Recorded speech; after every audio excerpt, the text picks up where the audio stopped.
అందరికీ నమస్తే అండి. శ్రీదేవి సిరిలోకి స్వాగతం. ఈరోజు సూపర్ రెసిపీ, నా ఫేవరెట్ రెసిపీ గోధుమ పిండితో పూరీ చేసేసుకుందాం ఈరోజు మనము. ఇది కూడా చక్కగా గోధుమలు ఆడించి పట్టిన పిండి, గోధుమ పిండితో పూరీ చేసుకుందాం. మరి ఇందులో స్పెషల్ ఏముంది? పూరీ అందరం చేసుకుంటాం కదా. స్పెషల్ ఏంటంటే బేసిన్ కర్రీ చేసుకుందాం. దీన్ని కొన్ని ప్రాంతాల్లో పిట్లా కర్రీ అంటారు, కొన్ని ప్రాంతాల్లో బేసిన్ కర్రీ అంటారు. దీనికి కావాల్సిన పదార్థాలు నేను ఈ గిన్నెతో శనగపిండి తీసుకున్నానండి. తర్వాత ఒక 5-6 పచ్చిమిర్చి, గోధుమ పిండి చూసారు కదా, పచ్చిమిర్చి తీసుకున్నాను. ఇందులోకి ఉల్లిపాయలు ఎక్కువ ఉండాలి. ఈ సైజువి నేను ఒక 7-8 ఉల్లిపాయలు తీసుకున్నాను, ఒక 2-3 వెల్లుల్లిపాయలు తీసుకున్నాను. తర్వాత కొంచెం కరివేపాకు. తర్వాత ఇందులోకి ఒక 3, అంటే నేను చేసే క్వాంటిటీకి ఒక 3 ఆలుగడ్డలు తీసుకున్నాను. సో దీంతో మిగతావన్నీ యాజ్ యూజువల్ తెలుసు కదా, ఉప్పు కారం అవి ఇవన్నీ. తర్వాత ఈ శనగపిండి చూసారు కదా, ఈ బౌల్ నిండా తీసుకున్నాను నేను ఈ శనగపిండి. ఇలా దీంతో మనము ఈ పూరీ చేసేసుకొని తర్వాత ఈ పిట్లా కర్రీ, బేసిన్ కర్రీ ఎట్లా చేసుకుందాం అనేది మనం చూసుకుందాం. ఫస్ట్ నేను గోధుమ పిండి తడిపి ఒక 10 నిమిషాలు పెట్టేస్తాను. ఆ తర్వాత కర్రీ మళ్ళీ నేను మీకు చూపిస్తాను. అంతవరకు వెయిట్ చేయండి. సో నేను చక్కగా ఆలుగడ్డలు 3 తీసుకున్నాను కదా. ఈ 3 ఆలుగడ్డలు చిన్న చిన్న ముక్కలు చేసి పెట్టేసుకొని వాటర్లోనే వేసేసాను, ఎందుకంటే ముక్కలు నల్లబడిపోకుండా. తర్వాత ఆనియన్స్ కూడా 7-8 ఆనియన్స్ మీకు చూపించాను కదా. ఇలా చక్కగా వీటిని ఇట్లా పొడవుగా కట్ చేసి పెట్టుకోవాలన్నమాట. ఇట్లా పొడవుగా రావాలి, ఇలా పొడవుగా కట్ చేసి పెట్టుకోవాలి. తర్వాత ఒక 7-8 పచ్చిమిర్చి, కరివేపాకు, శనగపిండి, తర్వాత చిన్న చిన్నగా ఉన్నాయి వెల్లుల్లిపాయలు, అవి కూడా తీసుకున్నాను నేను. ఓకే, ఇప్పుడు మనము స్టవ్ ఆన్ చేసేసి కొంచెం వెడల్పాటిది పెట్టుకోవాలన్నమాట. సో అందుకని ఇది పెట్టేస్తున్నాను నేను. ఇది కొంచెం వేడెక్కిన తర్వాత మనం ఇందులో ఆయిల్ వేసేసుకోవాలి. దీన్ని ఒక్కొక్క ప్రాంతంలో ఒక రకంగా అంటారు. బేసిన్ కర్రీ అంటారు, పిట్లా కర్రీ అంటారు. పూరీకి అల్టిమేట్ అన్నమాట ఇది. ఇంకా దీంతో ఇంకేమీ రాదు. ఏ ఆలు సూప్ కానీ, నాన్ వెజిటేరియన్స్ ఉంటారు కదా, అన్నింటికి ధీటుగా ఉంటుంది ఇది. సో మనం ఇప్పుడు దీనికి కావాల్సినంతగా ఆయిల్ వేసేసుకుందాం. ఓకే, ఆయిల్ అయిన తర్వాత ఇది కొంచెం వేడెక్కాలి. సో వీడియోలు అన్నీ చూడండి. మళ్ళీ ప్రతి వీడియోలు అంటే అలవాటు అయ్యేంత వరకు చెప్తున్నాను. ఏమని అంటే మార్పు రావాలి ఇప్పటి పిల్లలు. ఎందుకంటే ఇప్పటి పిల్లలు చాలా వింటుంటాను కదా నేను, అందరూ ఉంటారు, నా పిల్లలు కూడా ఉంటారు అందులో. Gas trouble, constipation problem, acidity, ఇట్లా రకరకాల ప్రాబ్లమ్స్ వస్తున్నాయి ఇప్పుడు. అదే హోమ్ మేడ్ ఫుడ్ చేసుకొని తింటే, అంటే అమ్మాయిలు కొంచెము ఓపిక తెచ్చుకోవాలి. అబ్బాయిలైనా ఒకళ్ళ పెళ్ళిళ్ళు అయితే భార్యకి బాగాలేకున్నా అబ్బాయిలు కూడా చేసే రకంగా ఉండాలి. నేను కొన్ని నిమ్మకారం ఇలాంటివి చూపిస్తాను కదా నేను. సో ఏంటంటే వేడి అన్నం వండుకొని తినేస్తే సరిపోతుంది కదండి. ఎప్పుడో ఒకసారి అంటే అది సరదా ఉంటుంది, ఎప్పుడు అంటే ఆరోగ్యం పాడైపోతుంది. సో ఆయిల్ వేడెక్కింది. మనము ఇందులో ఆవాలు, సూపర్, అసలు నా పిల్లలకైతే ఎంత ఇష్టమో, సూపర్ ఆవాలు. తర్వాత జీలకర్ర. ఇష్టమైన వాళ్ళు ఇందులో టొమాటోస్ కూడా వేసుకుంటారండి, కానీ అంత అవసరం లేదు. సో ఇప్పుడు ఇందులో పచ్చిమిర్చి వేసేస్తున్నాను. ఇది మంచిగా వేగాలన్నమాట ఈ పచ్చిమిర్చి. ఇది కొంచెం వేగిన తర్వాత అప్పుడు మనం ఆనియన్స్ వేసుకోవాలి. అన్నీ స్పిరిచువల్ స్వీటెస్. వేడి చాలా ఉంది కదండి, సమ్మర్ కదా, అయినా కష్టపడుతున్నాను. నిజంగా ఇప్పటి తరానికి ఈ సాఫ్ట్ వంటలు చేయాలి, చూపించాలి అందరికీ. ఇప్పటికే చాలామంది ఆడపిల్లలు బాగున్నాయండి. మా రిలేటివ్స్ అనుకోండి, ఫ్రెండ్స్, వాళ్ళ కోడళ్ళు. నా ఫ్రెండ్ అయితే నేను ఇంతకుముందు వీడియోలో కూడా చెప్పాను, శ్రీదేవాంటి చేసే వంటలన్నీ చూసి నేర్చుకో, తను యూఎస్లో ఉంటుంది అని. అంటే ఇంకేం కావాలి ఈ జన్మకి కదా, అదొక పెద్ద రివార్డ్ అనమాట. సో పచ్చిమిర్చి మనకు వేగిపోయినాయి. ఇప్పుడు మనము ఆనియన్స్ వేసేసుకుందాం. ఆనియన్స్ కూడా కొంచెం వేగాలి, ఎక్కువ అవసరం లేదు. కొంచెం సిమ్లో పెట్టేసుకొని మనము ఇది వేగే లోపల వెల్లుల్లిపాయ దంచుకున్నాం. మళ్ళీ చెప్తున్నాను, ప్రతి వీడియోలో ఆల్మోస్ట్ చెప్తున్నాను నేను, అల్లం వెల్లుల్లిపాయ పేస్ట్ అనేది బయట తెచ్చుకోకండి. ప్రిజర్వేటివ్స్ కలుపుతారు అందులో. ప్రతిదానికి ఒక రీజన్ ఉంటుంది. తప్పకుండా మన పాత తరం నాటి పద్ధతులన్నీ మనం నేర్చుకుంటేనే ముందు బాగుంటుంది. ఏదైనా కానీ ఆయుష్ పెరుగుతుందండి. ఆయుష్ పెరిగితే ఏమైనా చేసుకోవచ్చు మనము. ఈ వెల్లుల్లిపాయలు కూడా చాలా ఘాటు ఉన్నాయి. ఇది నేను దంచేసి చక్కగా ఇందులో వేసేసుకుంటున్నా. ఆనియన్స్ ఎక్కువ వేగాల్సిన అవసరం లేదండి. ఇది పక్కన పెట్టేద్దాం. ఫ్లేమ్ అనేది మీ కంఫర్ట్గా మీరు చూసుకొని చేయడం అలవాటు చేసుకోండి. కొంచెం వేగాలన్నమాట. ఇది కొంచెం వేగిన తర్వాత అది బ్యాక్ వచ్చేద్దాం. సో ఆనియన్స్ చూడండి, కొంచెం ఇంత వేగితే సరిపోతుంది, ఎక్కువ వేగొద్దు మనకి. అది కొంచెం లైట్గా మెత్తబడాలంతే. ఇది అయిన తర్వాత ఇప్పుడు నేను ఇందులోనే మనం కడిగి పెట్టుకున్న ఆలు ముక్కలు ఇందులో వేసేస్తున్నాను. నేను చాలా ఇంకా అసలు నిజంగా ఇష్టమైతే బీన్స్, టొమాటోస్ చిన్న చిన్న ముక్కలు వేసి అవన్నీ వేసుకోవచ్చు. కానీ నాకెందుకో ఇంట్లో టొమాటోస్ అవి ఉన్నాయి, అయినా నాకెందుకో ఇలా చేస్తేనే ఈ కర్రీ నాకు మంచి టేస్ట్ అనిపిస్తుంది అనమాట. మళ్ళీ ఏదో వెజిటబుల్ కర్రీ వేసుకున్న ఫీలింగ్ వస్తుంది. సో మనం ఇది వేసేసిన తర్వాత ఇందులో ఇప్పుడే కొంచెం సాల్ట్ వేసేసుకుందాం. మనం కప్పడి శనగపిండి తీసుకున్నాం కదా, ఈ కప్పడి శనగపిండికి ఇది చాలా ఎక్కువ అవుతుందండి. దానికి కనీసం ఒక 7-8 కప్స్ అదే బౌల్స్ వాటర్ పోయాల్సి వస్తుంది. అది మనం ఊహించుకొని మనం ఇందులోనే సాల్ట్ వేసేసుకుంటే మనకు ఆనియన్స్ కూడా తొందరగా మనకి ఇది ఏమంటారు ఇందులో మగ్గిపోతాయి అన్నమాట. సో 1-1.5 స్పూన్స్, ఎందుకంటే శనగపిండిలో కూడా మనకు సాల్ట్ తొందరగా ఎక్కువైపోతుంది.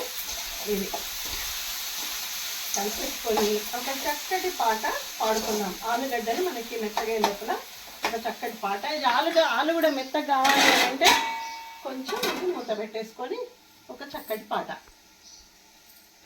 ఈ కన్నెకు పాలు వెన్నెల్లో దీపాలు, ఆ ముద్దు మురి పాలు ఏ పొద్దు సగపాలు, ఈ కంట నీలాలు ఆ కంట పొంగితే సురగంగ నీలాల సరిగంగ తానాలు, ఈ చుక్క రాకతో నవరాత్రి నవ్వని, ఈ ఒక్క రాత్రి తొలి రాత్రి రవ్వని, కలలన్నీ కలయి కలుసుకునే కౌగిలిలో వందనాలు వందనాలు వలపుల హరి చందనాలు, వెన్నెలలో వేచి వేచి వెచ్చనైన నా స్వామికి వందనాలు వందనాలు వలపుల హరి చందనాలు. సూపర్ సాంగ్ కదండి. ఇలాంటి మంచి పాటలు గుర్తు చేసుకోవడం కూడా నిజంగా అదొక ఏమంటారు చాలా సంతోషం, అదృష్టంగా అనుకోవాలంటే. మన మనస్సు ఇలాంటి పాటలు, ఇలాంటి వంటలు, చక్కటి మాటలు, చక్కటి ఆలోచనలు ఇవన్నీ మనకు భగవంతుడు ఇస్తున్నాడు అంటే నిజంగా దాని అర్థం భగవంతుని కృప మన పైన ఉంది అని అన్నట్టు అన్నమాట కదా. సో ఇప్పుడు ఒక్కసారి చూద్దాం. మనము ఆలుగడ్డ ముక్క కొంచెం మెత్తబడాలి మనకి. చాలా రుచికరం అండి ఇది. కొంచెం ఈ ఆలు ముక్కలు ఉంటాయి కదా, ఇందులో జస్ట్ ఇట్లా మనం కట్ చేస్తే తెలుస్తుంది. ఇంకా ఉడకలేదు, ఇంకొక 2 నిమిషాల తర్వాత మళ్ళీ మనము బ్యాక్ వచ్చేద్దాం. సో ఒక 2 నిమిషాల తర్వాత ఇది తీసి ఒకసారి చూద్దామండి. మనము ఆనియన్స్ మెత్తబడ్డాయి, ఇందులో ఆలు ముక్కలు ఉన్నాయి కదా, మనం జస్ట్ ఇట్లా కట్ చేస్తే మెత్తగైందనుకో. సో ఇది మనకు ఆలు కూడా ఉడికిపోయినాయి అన్నమాట. ఇప్పుడు మనం ఏం చేయాలి అంటే ఇందులో కాస్త కరివేపాకు, మీ దగ్గర కొత్తిమీర ఉంటే కూడా తప్పకుండా వేసేసుకోండి, దించే ముందు కూడా వేసేసుకోండి. ఈరోజు నాకు అందుబాటులో లేదన్నమాట. సో కరివేపాకు వేసేసామా, ఇది వేసేసి ఇందులో లైట్గా పసుపు యాడ్ చేయాలి. పసుపు చాలా తక్కువ ఉండాలండి, కొంచెం పసుపు యాడ్ చేయాలి ఇందులో. ఓకే, ఇప్పుడు మనము దీన్ని కలిపేసి ఇప్పుడు ఈ శనగపిండిని మనం కొంచెం వాటర్లో కలిపేద్దాము. ఒక్క నిమిషం సిమ్లో పెట్టేస్తాను నేను. సిమ్లో పెట్టేసి ఇది ఉంది కదా, ఈ బౌల్లో తీసుకుందాం మనం. అంటే మంచిగా అది ఏమంటారు బబుల్స్ రాకుండా ఉండాలి, గడ్డలు కాకుండా ఉండాలి అంటే ఈ బౌల్ని మనం కొంచెం వాటర్లో కరిగిద్దాం. చూడండి, ఈ శనగపిండిని ఆ బౌల్ నిండా తీసుకుని శనగపిండిని ఇందులో నేను దీంతో ఒక 4 ఈ గిన్నెలతో 4 గిన్నెల వాటర్ పోసేసుకున్నాను. పోసేసుకొని ఇట్లా ఏమంటారు ఉండలు లేకుండా దీన్ని మంచిగా జాగ్రత్తగా కలపాలన్నమాట. ఇందులో ఉన్న కిటికీ ఏంటంటే ఈ కర్రీ చాలా ఎక్కువ క్వాంటిటీ అవుతుందండి. తక్కువ మనకి పిండి పడుతుంది, కానీ చాలా టేస్టీగా ఉంటుంది. మనం ఒకేసారి ఇప్పుడు నేను ఏదైతే చేస్తున్నానో అది కనీసం ఒక 10 మెంబర్స్కి మనం సర్వ్ చేయొచ్చు అనమాట. సో ఇప్పుడు నేను టోటల్గా కలిసిపోయింది. ఇప్పుడు నేను మళ్ళీ ఇంకోటి జాగ్రత్తగా చూసుకోవాలి, కొంచెం పలచగానే కలుపుకోవాలి, ఎందుకంటే ఇది వెంటనే చిక్కబడిపోతుంది. ఇది ఇందులో కలిపేసేయాలి. సో ఇది కలిపేసాం కదా, నేను ఇంకొక బౌల్ నిండా కూడా వాటర్ ఇందులో యాడ్ చేస్తాను నేను ఇప్పుడు. సో ఇంకొక బౌల్ నిండా కూడా వాటర్ తీసుకొని, మీరు వాటర్ ఎక్కువైనాయని కూడా అనుకోవద్దండి, ఎందుకంటే ఇది వాటర్ ఎక్కువ ఉండాలి ఇందులో. మనం ఆల్రెడీ సాల్ట్ వేసేసుకున్నాం కదా, చూడండి ఇంత పలుచగా రావాలి. చూడండి మనం మామూలుగా అట్లకి పోసుకుంటాం కదా, దోశ పిండి అంటే చిక్కగా ఉంటుంది, అట్లు పోసుకుంటాం కదా, దాని రకంగా ఇలా ఇంత పలుచగా ఉండాలి ఇది. సో ఇది అయిన తర్వాత ఇందులో మనము లైట్గా కారం కూడా వేసుకోవాలి. పచ్చిమిర్చి కారం ఉంటే అవసరం లేదు, కానీ నిజంగా నేను ఒక 6-7 పచ్చిమిర్చి తీసుకున్నాను, అవి ఆల్రెడీ నేను రోజు యూజ్ చేస్తున్నాను కదా, కారం లేవు. మీకు సరిపోతుంది అనుకుంటే ఓకే, జస్ట్ ఒక 1.5 స్పూన్ నేను కారం వేసేసాను. వేసేసి ఇది పక్కన పెట్టేద్దాం మనము. ఇప్పుడు ఇది కర్రీ అయిపోతుంటుంది మనకి, ఒకసారి ఇట్లా కలిపేసి ఇది పక్కన పెట్టేద్దాం. నెక్స్ట్ ఏం చేద్దామంటే మనము ఇప్పుడు మన అసలైన రెసిపీ, మనం ఈ రెసిపీ దేంతో తినాలనుకున్నాము, పూరీ పిండితో. పూరీ పిండి మంచిగా చాలా నేను ఒక అరగంట కిందట తడిపి నానబెట్టాను అనమాట, ఇది అలా పెట్టాను. సో ఇప్పుడు మనం పూరీలు నెనుకొని చేసేస్తాను, మళ్ళీ బ్యాక్ వచ్చేద్దాం. సో మనకు అక్కడ కర్రీ మనం ఇది ఇంకొకటి ఏంటంటే జాగ్రత్తగా మధ్య మధ్య ఇది ఉడుకుతుంటే ఇలా కలుపుకోవాలండి. ఎట్టి పరిస్థితుల్లోనూ మనం అటు ఇటుగా తిరగొద్దు, నిర్లక్ష్యంగా కింద అది అతుక్కొని పోతుంది అనమాట. సో ఇప్పుడు పూరీలు కూడా నేను పీట ఎక్కువ యూజ్ చేయనండి, ఈ ప్లాట్ఫామే మంచిగా నీట్గా శుభ్రంగా తుడిచేసుకొని, ఇక్కడ చేసేది చాలా ఈక్వల్గా ఉంటుంది కదా, సో మనకి ఆ పీట అటు ఇటు కదులుతుంది, నాకు కొంచెం డిస్టర్బెన్స్ అనిపిస్తుంది అనమాట. అందుకని చెప్పేసి ఇలా మనం చక్కగా కొన్ని పూరీలు అలా చేసుకొని పెట్టేసుకుందాం. అది అయ్యే లోపల ఇవన్నీ చేసేసుకొని అప్పుడు డీప్ ఫ్రై చేసేసుకుందాం. ఓకే, సో ఒక్కసారి చూడండి, మన పిట్లా అలియాస్ బేసిన్ కర్రీ రెడీ అయిపోయింది. ఇందులో ఆలు ముక్కలు, ఆనియన్స్ చెప్పాను కదా, మీకు కావాల్సిన ఇంకేమైనా వెజిటేబుల్స్ వేసుకోవచ్చు. ఇది రెడీ అయిపోయింది. సో నేను ఇది స్టవ్ ఆఫ్ చేసేస్తున్నా. ఇప్పుడు మనకి పూరికి కావాల్సిన ఆయిల్ కూడా వేడెక్కిందండి. సో మనం ఇవి ఒక్కొక్కటి ఇంకా డీప్ ఫ్రై చేసుకోవడమే తరువాయి. చక్కగా ఇలాంటి సంప్రదాయ వంటలన్నీ చేసేసుకోండి. నన్ను అమ్మగానో అక్కగానో భావించండి. నేను చెప్పే మాటలు, నేను చేసే వంటలు కేవలం ప్రతి ఒక్కరూ సాఫ్ట్ వంటలు చేసుకోవాలి, సాత్విక ఆహారం భుజించాలి, ఆరోగ్యంగా ఉండాలి అని చెప్పి ఆ ఒక్క తపనతో చేస్తున్నాను. తప్పకుండా నన్ను ఆదరించాలన్నమాట. ఇట్లా మనం పూరీలన్నీ డీప్ ఫ్రై చేసేసుకుందాం. ఓకే, సో వేడి పూరి రెడీ అయింది కదా. తర్వాత మన పిట్లా అలియాస్ బేసిన్ కర్రీ. ఇద్దరే ఉంటే ఇంత అవసరం లేదండి.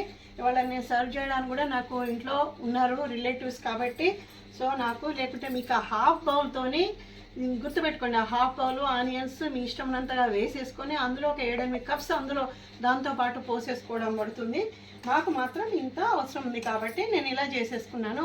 సో ఇలాంటి మంచి హెల్దీ వంటలు చేసేసుకోండి, ఆరోగ్యంగా ఉండండి. ఆరోగ్యమే మహాభాగ్యం. మళ్ళీ ఈ శ్రీదేవి ఎప్పుడు మంచి వీడియోస్తోని మంచి మాటలు మంచి వంటలతో మళ్ళీ మీ ముందుకు వస్తుంది. దయచేసి ఒక్క వీడియోలో మాధవీలత గారి వీడియోలో ఒక చిన్న కామెంట్ పెట్టారు, అందులో ఏమని, మీకేమైనా డబ్బులు ఇస్తున్నారా, సపోర్ట్ చేస్తున్నారంటే అలాంటి పిచ్చి మాటలు దయచేసి అస్సలు పెట్టకండి. చెప్పాను నేను, మీకు ఒక అమ్మగానో అక్కగానో భావించుకుంటే అప్పుడు నాలో ఉన్న సిన్సియారిటీ మీకు అర్థమవుతుంది. నేనని కాదు, ఈ మనిషి ఎవరైనా సరే మనకు ఒక తపన ఉంటుంది. ఎంతమంది దేశ సేవ చేయలేదు, ఎంతమంది దేశభక్తులు లేరు, వాళ్ళంతా మనకు తెలుసా? కేవలం వాళ్ళ అడుగు జాడల్లో మనం నడవాలనే కదా వాళ్ళ గురించి మాట్లాడుకుంటున్నాం. తను కూడా నాకు చాలా నచ్చింది. తన ఆదర్శాలు, తనలో ఉన్న ఒక ధైర్యం, అవన్నీ ఒక స్ఫూర్తిగా తీసుకొని నేను వీడియో చేయాల్సి వచ్చింది. సో తప్పకుండా నా వంటలు, నా మాటలు అన్నీ ఆలోచించండి, ఆదరించండి. మళ్ళీ మంచి వీడియోస్తో నేను మళ్ళీ మీ ముందుకు వస్తాను. అంతవరకు నమస్తే.